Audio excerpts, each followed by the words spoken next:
Welcome to the Back on Track Achieving Healthy Weight Loss podcast. I'm your host, Dr. Alicia Shelly. It is 2024, everybody. And I don't know about you. I'm not sure if you're having any challenges with their New Year's resolution, but if you are, I am here for you. And we have Dr. Janice Walker here to give us some healthy lifestyle strategies to get us back on track with our New Year's resolution and beyond that to help us maintain our healthy lifestyle. Now, Dr. Walker is a board certified family and lifestyle medicine physician. She currently practices in Pembroke Pines, Florida. She is committed to preventive care. She looks forward to partnering with individuals on their journey to optimal health. And today, she is going to lay it all out for us on how we can get back on track. So welcome to the podcast, Dr. Walker. It's so good to have you. Great. Thank you. Thank you, Dr. Shelly. I really appreciate it. I enjoy listening to your podcast, and I'm really grateful to be here joining you today as you serve your audience. Thank you. Thank you. And we're looking forward to all that you have to tell us about how we can get back on track. But before we get there, would you mind maybe sharing a little bit more about yourself? Okay. So again, Dr. Janice Walker. I am double board certified family and lifestyle medicine physician. I practice in the outpatient setting, primarily caring for adults across all spectrums of health. But I'm pivoting towards helping overweight adults achieve healthier bodies so that they can look and feel more confident. You know, we are blessed with this gift of life, and I do believe that we are charged with being good stewards of that gift. And so it means that we should put in place the healthy lifestyles that can facilitate long health, long life, and quality of life. So we'll talk a little bit more about that later on. Yes. Well, what are some obstacles and challenges that you think stop people from kind of staying committed to their New Year's resolution? The first thing is lack of a plan. We can have an idea of where we want to go, be it a destination, for example, or an activity. I want to be able to run a 5K, or I want to lose 20 pounds. But if you don't have a plan, if you don't have that roadmap, directions to get us there, it just won't happen. The other component is unrealistic expectations. So I don't run. Truth be told, I don't run. I may jog, right? But it would be insidious of me to think that I could run a 5K by the end of the month. It's just not going to happen, right? And so we need to make sure that the goals are realistic. The other component, the other obstacle is a lack of support.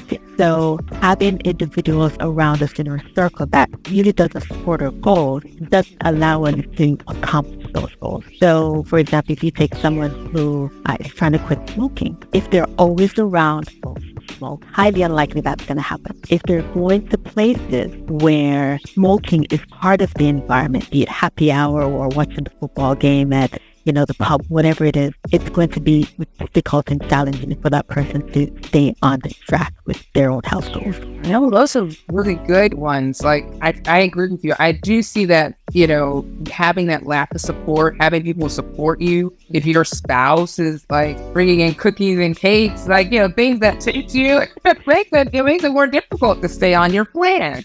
It does. And it's the season, the parties, the birthdays that are coming up, and the cakes and the cookies and the treats. It's very tempting. And if we don't have a plan, if we don't have the support, if we don't put things in place for ourselves, it's going to be very challenging to accomplish.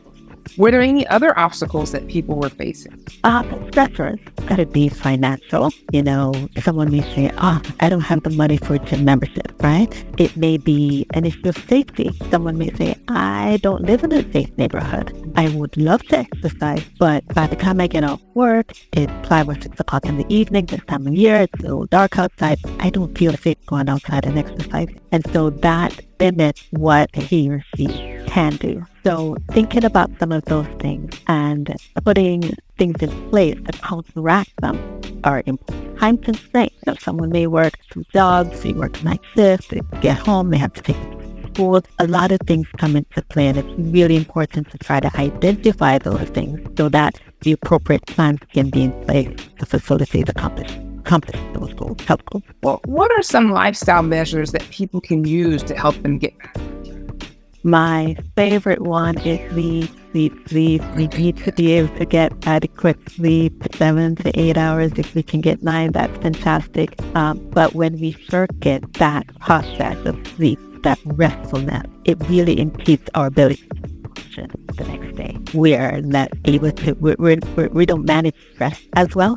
We may be a little short-tempered, or things may be a little bit low. And so getting adequate sleep is important. It means that you have to think about the schedule. It means that you have to put down the phone, the tablet, turn off the computer, turn off the TV, make some adjustments in that nighttime routine that's going to allow you to get to sleep. The other component, I was going to say, I totally agree with you, because I found personally, once I started getting more sleep, I wasn't craving things. Like, I wasn't like eating food to stay awake or grabbing like caffeinated beverages to stay awake. Like, it really makes a difference having that adequate sleep. And sometimes it's just telling yourself, hey, I'm getting in bed at 9 o'clock. So exactly. I can be in bed and be on my way to sleep by 10.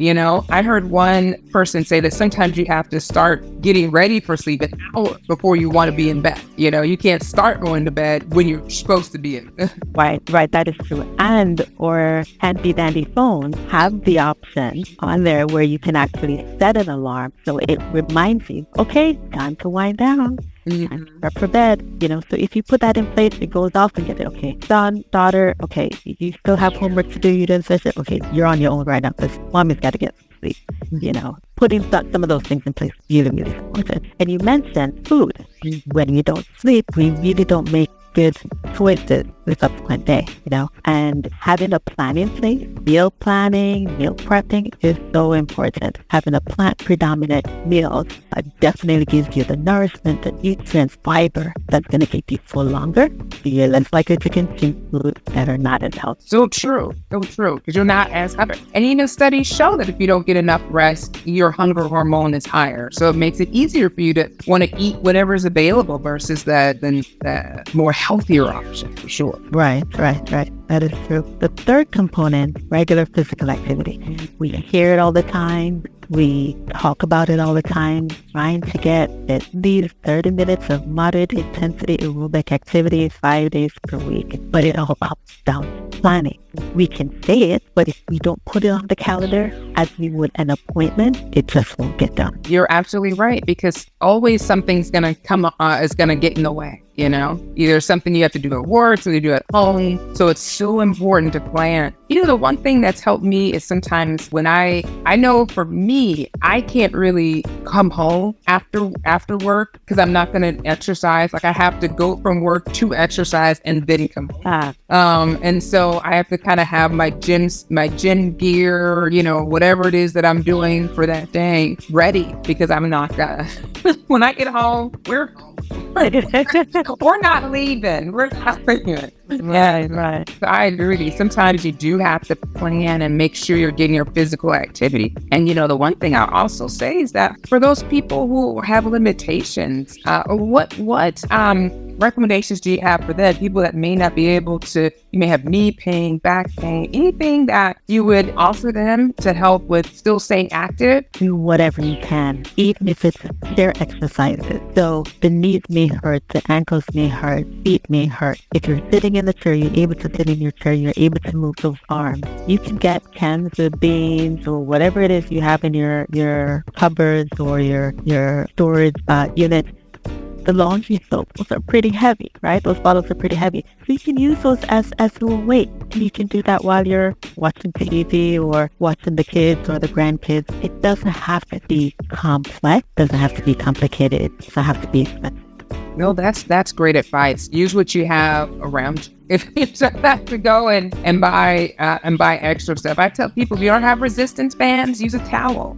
So finding different alternatives. And sometimes I have patients where it's like, well, I have my kids, I can't exercise, but you can incorporate your kids. Exactly, and they would be excellent accountability partners, because they would be the first. They would jump at the opportunity to say, "Mommy, you didn't do this. Dad, you didn't do that. I'm gonna tell Grandma." incorporate the kids. And you're also spending time with them in the process. And you're also teaching them. You're modeling for them behaviors that they can take into their adult lives and then pass on to their kids. And that's true. You're creating a different legacy for your family. Yeah, I like the saying, more is caught than taught. And so a lot of times, if you're trying to be healthy, you got to incorporate them with you. So that's great. That's great. So what was the other measure you had too? Positive social connections. So there are naysayers who will say any and everything to keep you from achieving your goal. And it's important to realize naysayers will be naysayers. Surround yourself, close ranks, and surround yourself with individuals who support you, who uplift you, who empower you to achieving your goals. And stress management also plays a role there because you have to be able to identify individuals who may bring toxic energy into the space. And if that is impacting what you need to do, go. Yeah, you're absolutely right. Because some people have such negative energy that it can bring you down and it can cause you to be discouraged. So yeah, you're absolutely right. It's better to have people who are positive, social, who are lifting you up, because you can't tell everybody your dreams, what you're trying to. So that's excellent. That's excellent. What was the fifth measure that you recommend? The last thing you were saying that you're talking about positive connection. So we're going to start from there. I totally agree with you. Having that positive connection, having people who support you is so key, because you can't just, tell everybody your dreams and aspirations, because sometimes they will tear you down and tell you, oh no, you can't do that. And who are they to say that? So it's so important to have that positive connection. What was the final measure that people should use to kind of get back on track? Yeah, just managing stress. So taking into consideration all the resources that are available, using what can, looking at things from the perspective of, I can't control it. If it's outside of my control, then I can't focus on that. I need to focus on what's within my control, the things that I can change, the impact I can have on, my environment. It means noticing whether or not a particular situation causes a lot of stress or anxiety. And if it does, and that prevents me from doing what I need to do in terms of my exercise routine or my healthy eating habits, then I need to put things in place to not experience that. Oh, wonderful. So just go over the 5 measures, 5 strategies. We have number 1, sleep. Number 2, eat more plant-based foods. Number 3, exercise. Number 4, make sure you have positive social connections. And then number 5, managing stress. Well, these are great strategies to get people back on track, helping them to, like you said, have a plan, have realistic goals, and make sure they have that support as they're continuing on with their New Year's resolution. But any other advice you have for someone who may be struggling with their health goal, who may just feel discouraged, anything that you have to kind of help them move forward? Yeah, please see your primary care physician, see your doctor, get checked out, because we want to make sure that we assess for any health conditions, thyroid, blood pressure, diabetes that could be impacting health, mental health, depression, anxiety. I don't know too many depressed individuals who are not treated, who are motivated enough to exercise and do some of the things that would definitely help them in the long run. So being open to getting that evaluation done, getting that treatment done. Goals that we set should be personalized, right? What may work for you, Dr. Shelly, may not work for me, right? And so we need to take that into consideration and try not to compare ourselves to others. Utilizing the SMART acronym. So the goals need to be specific. They need to be measurable. They need to be, action-based. They need to be realistic and time-bound. Putting some of those things in place will definitely lead to greater success. Having an accountability partner, again, that's support, right? To help guide you along your health journey, and embracing progress versus perfection. What I did a year ago probably pales in comparison to what I do now in terms of my exercise routine and my healthy eating habits. And so someone may not be able to run a 5K, but they're now able to run versus not doing anything at all, right? So it's progress where you were a month ago compared to where you are now. I love that. It's about progress, not perfection. Have to stay encouraging. Well, thank you, Dr. Walker, for coming on and just sharing your strategies. Would you mind just sharing how somebody can work with you? Sure. You can reach me via email at denisewalkerlmmd@gmail.com. Awesome. And so we'll place that email in the show notes. Thank you all again for joining us on the Back on Track Achieving Healthy Weight Loss podcast. If you like this episode, please share it with others. Like it and subscribe. And don't forget to leave a 5-star review. All right. We'll see you back next time.